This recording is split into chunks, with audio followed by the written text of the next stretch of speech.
You are listening to your New Puppies Podcast, starting you and your dog off on the right paw. Here's your host, Debbie Salento.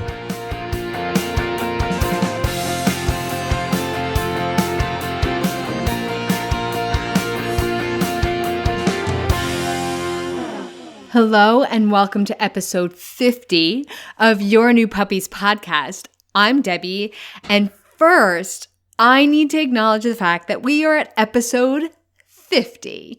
When I first started this podcast, I never even thought I would be having so much fun with it. And that's only because I have somehow found the best listeners in the world. And every day I am excited and humbled and just blown away by your response to this podcast and the fact that you reach out to me and you let me know how much it's helping. That was my goal, but it has gone above and beyond my wildest expectations. And that's only because of you. So thank you so much. And I'm incredibly excited that it's episode 50 and I've never been more excited, more motivated, and happier to be here with you.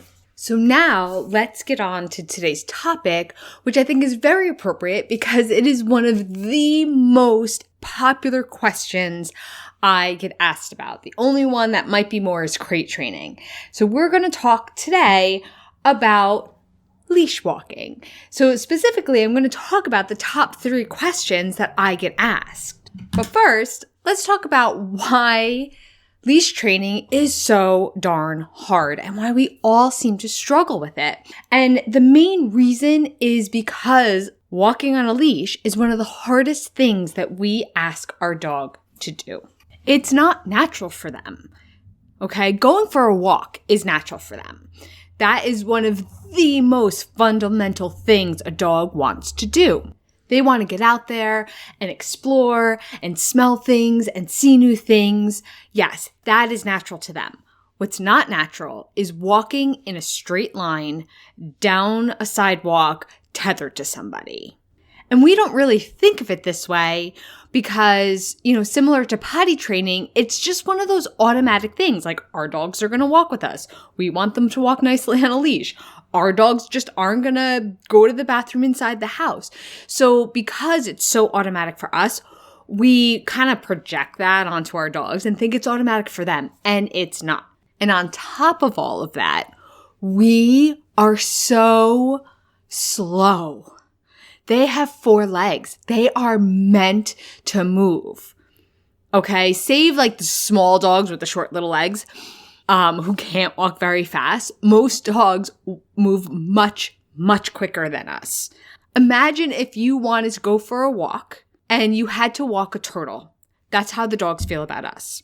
Okay? So on top of the fact that we are inhibiting their innate need to explore, to go sniff, to go mark that tree, we're also slowing them down.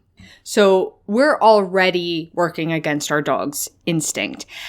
So the other thing I wanted to mention before I jump in is if you have a super young puppy, like 8 to 12, maybe even 16 weeks, they simply don't enjoy the walks like an adult dog would.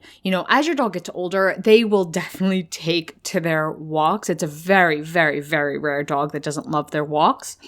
But young puppies aren't really built to go for that like structured walk. At this point, you're just getting them used to like wearing their collar, wearing their harness, and you just go as far as you can. Maybe it's like one house and you'll find that they'll start just laying down in the middle of the walk. Then you go back and you just build up that distance. They don't have the focus for that kind of like structured walk and they get tired very easily. So I wouldn't worry about it too much if they don't like it. I still want you to get them out and let them explore and everything, but don't be surprised if they're not going to walk in a straight line down the street tethered to you for a very long period of time. Totally normal. But once your dog does take to the walks, that's when a few of these issues can come up. Now, by far, the most common question I get is about your dog pulling on a leash. And this is true from puppy owners to adult dog owners. And what's usually happening is we are unintentionally rewarding our dog for the pulling because they pull and the walk moves forward. They pull and they get to go over to that tree over there. They pull and they get to walk the speed that they want. So they start to learn or think they learn, oh, for this walk to move forward, I have to drag my human along. And most of the time, this starts when they're a puppy because when they're not that strong, they don't weigh that much, the pulling isn't as obvious and we might not think about it. So whether you have a puppy that's starting the habit or you have an adult dog that's pulling, we still want to work on it. While you're working on this, the tool that I do recommend is a front clip harness. So the front clip harness, which is just simply a harness with a clip on the chest and on the back. So while you're working on the pulling, you clip the leash on the front. Now this can be a little awkward to maneuver at first, but you do get used to it. But what that does is when your dog starts to pull, it kind of turns them around so they lose the leverage. So it's a little easier on your arms and your body while you work on the pulling. So the walk isn't completely miserable until you start to break their pulling habit. So there's 3 techniques that I usually use, and you'll use a blend of these depending what's happening because our goal is going to be to stop the pulling from working for them, and you want your dog to pay more attention to you because if they're paying attention to you, they're not dragging you down the street. And none of them are really that new. So the first is when as soon as there's tension in the leash, you stop the walk, right? If they're pulling, then they don't get to move forward. They don't get to go over to that tree. You plant yourself until there's slack in the leash, and then you can move forward. They're going to start to pull again. You stop. So we're teaching our dog, okay, every time there's tension in the leash, the walk stops. You want the walk to continue. There has to be no tension in the leash. And then your second option is similar where you turn in a completely different direction. It doesn't have to be like all the way around 180. It just has to be enough of a different direction. So now your dog's like, oh, we're walking over here. They're probably going to run in front of you and try to pull again. You change directions. Now this one, it's my favorite because it not only teaches your dog the pulling doesn't work. You don't get to go in the direction you want to go in when you're pulling, but you'll also see that your dog starts looking at you and starts paying attention to you because they're not sure where the walk's gonna go. And this extra attention to you is less attention to the environment that's getting them overexcited and causing them to pull. Now, yes, both of these mean that, walks, your 20-minute walk might go 10 feet at first, and your neighbors might think you're a little weird. But who cares what your neighbors think? Because those are going to be the same neighbors that's going to be impressed with your dog that walks nicely on a leash. Now, the third one is more of a fan favorite because it's a little more interactive, but it doesn't work for every dog. And there are a couple extra steps to it because this is where you're going to need your treats. This is where I recommend using their daily food allowance because at first you're going to be doing a lot of reinforcing. And you start with a couple steps and you ask your dog to stop and sit. And then you go a couple more steps, you ask your dog stop and sit. And what's going to start happening is they're going to start anticipating the stop and the sit. So now they're paying attention to you, wondering when the next sit and treat's going to come. So they're not pulling on the leash. Then eventually you want to increase the spaces between the sits. So it's 2 steps, 5 steps, 10 steps, and etc.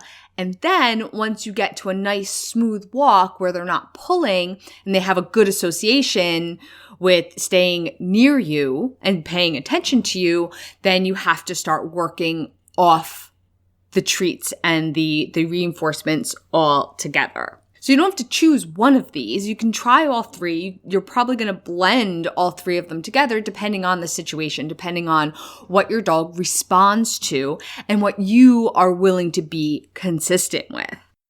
Okay, so the second most common one comes more from puppy owners than adult dogs, but if they developed a habit when they were a puppy, then they're probably still doing it as an adult. And that's when your dog jumps and nips and grabs you. Essentially, they want to start playing in the middle of their walk, and not just playing, but playing inappropriately.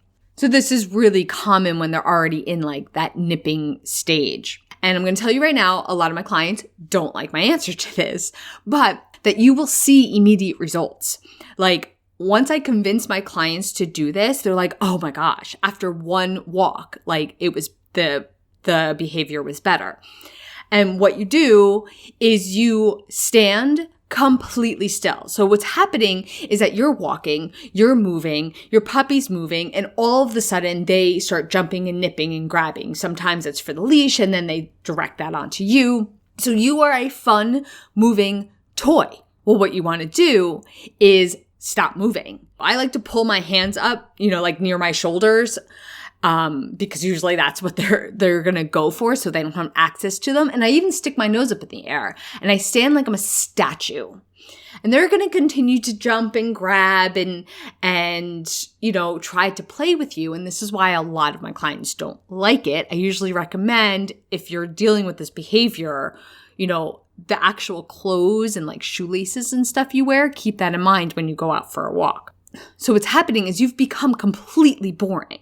And your dog's just going to lose interest, and he's going to decide to stop on his own, which is so powerful. And as soon as he does, he gets your attention again and the walk moves forward. He might immediately try it again. You just stop, statue, ignore him. So what's happening is the behavior is no longer working for him. He wants to jump and grab and play with you, but as soon as he tries, you're no longer fun. So now he's not going to do the behavior anymore because it's not working for him. So what's usually happening is that we're picking up our legs and we're saying, no, no, no, and we're pushing them off of us. Well, we just became a dancing toy. So that's why standing completely still is ideal. Now, I understand that sometimes it's just not possible. Sometimes they have a hold of our clothes. We don't want them to rip it. Sometimes they get a hold of the leash and they start playing tug of war, and it's still fun. That's when you want to be prepared, like you bring a toy to redirect it to something appropriate, or you bring treats. But the important part with that is if you're going to distract him with a treat, you can put it on his nose. So all of a sudden he's like, oh, so he's not jumping and grabbing on you anymore. But you have to do something else, like something simple, like sit or stay or teach him paw. So in that moment, we want to separate it a little bit. So he thinks he's getting a treat for like the sit, not jumping on you. Third most common question is when you have a highly distractible dog on a leash. What you do here is very similar to what I talked about in episode 47 when I talked about if you have a reactive dog on a leash. Essentially, you need to practice getting your dog's attention. So maybe it's just saying their name, having them sit, having them look at you. You want to be able to get their attention at any point. And of course, you're going to practice this in a low distraction environment and then bring it to more higher and higher distractions. So this can be if you have a dog who wants to like run and play with every dog they see, to a puppy who's grabbing every leaf and branch. So what you're aiming to do, and this takes timing and practice, but space and distance is going to be your friend, because the further you are away from the distraction, the easier it's going to be to get your dog's attention. And your goal is to keep your dog's attention on you as the distraction goes by, or as you go by the distraction.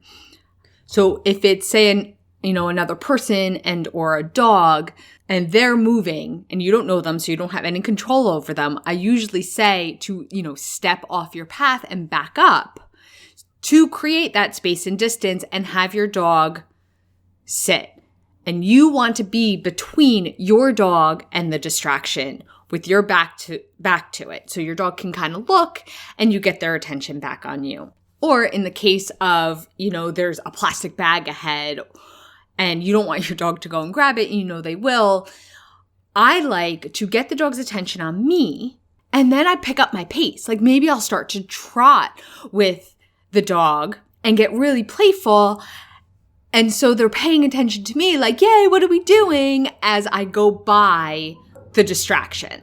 And if they make it by the distraction and they're still paying attention to me and they didn't go off, I throw a party and I reward them. Now, a key thing here that a lot of us miss is that you want to be between your dog and whatever the distraction is, because that's going to give you a fighting chance of getting their attention.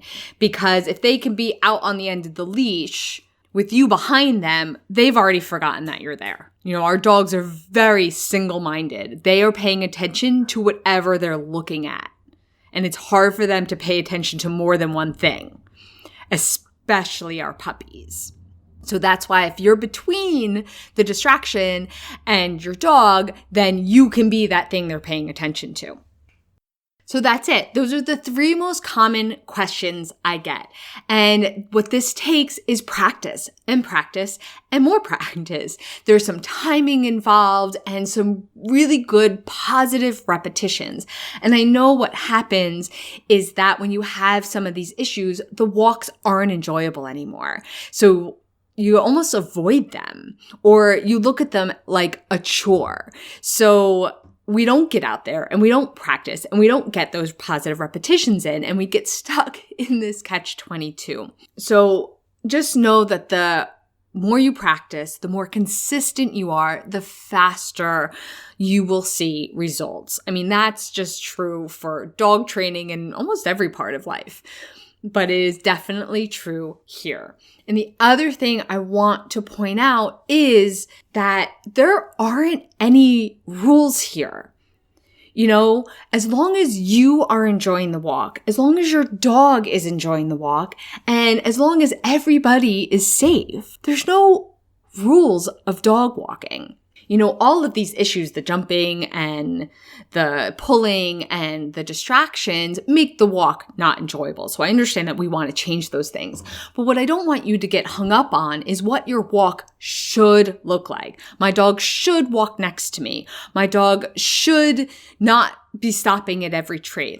Unless you're having severe behavior problems, like an out of control dog or even aggression, then yes, you need a nice structured walk, but that's just because your dog needs more structure in their lives, and that's one of the best places to do it. But if you're not having those issues, then, if you want to take a stroll and let your dog sniff every tree, then that's your walk. If you don't care that your dog walks in front of you, I don't care if your dog walks in front of you instead of behind you or next to you, then that's your walk. If you want your dog to walk right next to you, then teach your dog to walk right next to you. Just don't get hung up on the shoulds, because as long as you are enjoying it, as long as your dog's enjoying it, you're safe and everybody around you safe, then just enjoy the time with your dog. And that is all I have for you today. If you are enjoying this podcast, you can rate and review it, and it helps other dog owners find the podcast. If you want to continue training with me, you can check out my website, playtimepaws.com. I have a 4-week online puppy course, and I also do video and in-person sessions. Thank you so much for listening. Bye for now.